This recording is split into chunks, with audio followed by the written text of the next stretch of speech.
Hey there, fellow DIY enthusiasts. Welcome back to our channel, where we break down appliance errors so you can get your home running smoothly again.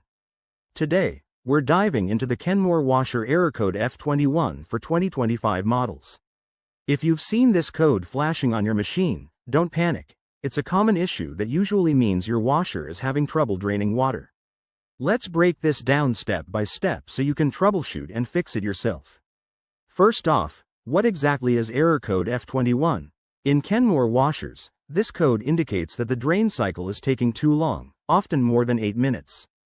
This could be due to a clog in the drain pump, a kinked drain hose, or even a problem with the pump itself. It's a signal that something's blocking the water from exiting properly, which can lead to backups or even flooding if not addressed quickly. Now, let's talk about the common causes. One of the most frequent culprits is a buildup of lint, coins, or small items in the drain pump filter. Another possibility is a bent or clogged drain hose, which restricts water flow. In rarer cases, you might be dealing with a faulty drain pump or an issue with the washer's pressure switch. Alright, time for some hands-on troubleshooting. Start by unplugging your washer for safety. Never work on an appliance that's powered on. Next, locate the drain hose, usually at the back of the machine, and check for any kinks or blockages. Straighten it out if needed and ensure it's properly connected to the drain pipe. Then, access the drain pump filter, which is often at the bottom front of the washer. Remove any debris you find, like hair or fabric bits, and give it a good clean.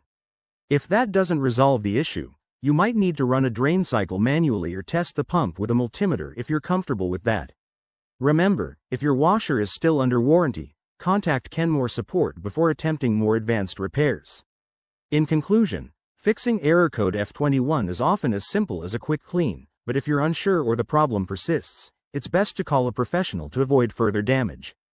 Thanks for watching. If this video helped you, give it a thumbs up, subscribe for more tips, and let us know in the comments if you have any questions. Stay tuned for our next fix, it could be the one you need.